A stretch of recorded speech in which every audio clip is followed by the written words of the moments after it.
दिव्य गुरु श्री आशुतोष महाराज जी द्वारा संस्थापित एवं संचालित दिव्य ज्योति जागृति संस्थान की ओर से संपूर्ण जगत के सांस्कृतिक पूर्वज आदि अनादि भगवान श्री राम के जन्मभूमि अयोध्या स्थित मंदिर में प्रभु के नूतन विग्रह की प्राण प्रतिष्ठा के सुअवसर पर आप सभी को हार्दिक बधाई।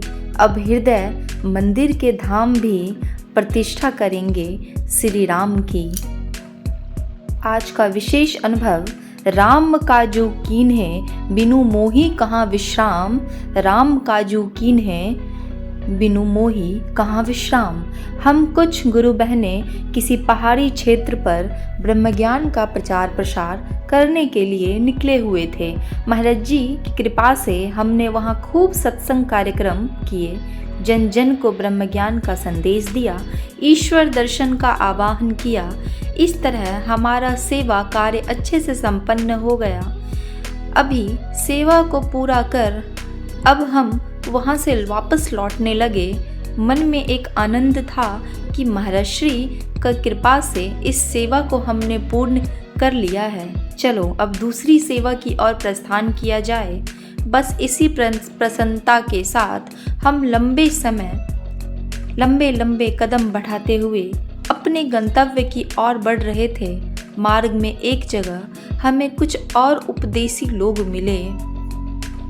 हम भगवाधारियों को देख वे सभी आपस में कानाफूसी करने लगे, पर एक महिला ने तो बुलंद स्वर में दूसरी से कहा, जानती हो इनके गुरु का बहुत बड़ा इतिहास लिखा जा रहा है। सुनने वाली महिला ने पूछा, तुम्हें कैसे पता? पहले वाली महिला ने कहा, कल रात ही मुझे एक दिव्य स्वप्न आया था। पहले वाली महिला ने कहा, कल रात ही मुझे एक दिव्य स्वप्न आया था। अब तो आसपास के सभी लोग उत्सुकता से वशीभूत होकर एक स्वर में बोले, कैसा स्वप्न? उधर वे सभी दिव्य स्वप्न को सुनने के लिए अधीर हो रहे थे और इधर मुझे त्रेता के दिव्य स्वप्न का स्मरण हो आया। जिस समय हनुमान जी भगवान श्री कृष्ण की आज्ञा से लंका में गए तो आते आते लंका में आग लगा आए। एक वानर आएगा, लंका धू धू कर जल उठेगी। यह सब तो त्रिजटा ने पहले ही दिव्य स्वप्न में देख लिया था। सपने बानर लंका जारी, जातुधान सेना सब मारी। भक्त हनुमान जी तो केवल निमित्त मात्र थे। सारा कार्य तो श्री राम की इच्छा व उनकी कृपा से ही संभव हो रहा था। पर हाँ, भगवान की यही इच्छा होती है कि श्रेय उसके भक्त को ही मिले, इसलिए वे समय समय पर अपने भक्तों को सेवा कार्य सौंपते हैं। ऐसा ही गुरु शिष्य प्रणाली में भी होता है। सब कुछ होता गुरु कृपा से ही है, पर सेवा को निमित्त बनाकर वे श्रेय अपने शिष्यों को दे देते हैं। कुछ ही पलों में मैंने इन सब बातों को अपने मन में सोच लिया। अब तक बाहर का दृश्य बदल चुका था। सभी लोग दिव्य स्वप्न को सुनने के लिए उस महिला के आसपास आकर बैठ गए थे। महिला दिव्य ज्योति जागृति संस्थान के इन सभी शिष्यों के गुरु का एक बहुत बड़ा इतिहास लिखा जा रहा है। कोई है जो बैठा इस इतिहास को कलमबद्ध कर रहा है। उस इतिहास में इन सभी शिष्यों का नाम तो आएगा ही, क्योंकि ये सभी अपने दिव्य गुरु के सेवा कार्य में डटे रहे।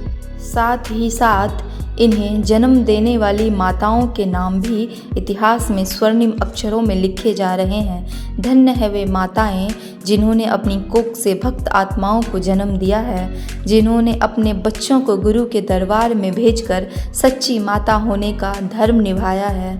दिव्य गुरु के विश्व शांति के मिशन में जो भी सहयोगी होंगे वे सभी निश्चित ही इतिहास में स्थान पाएंगे।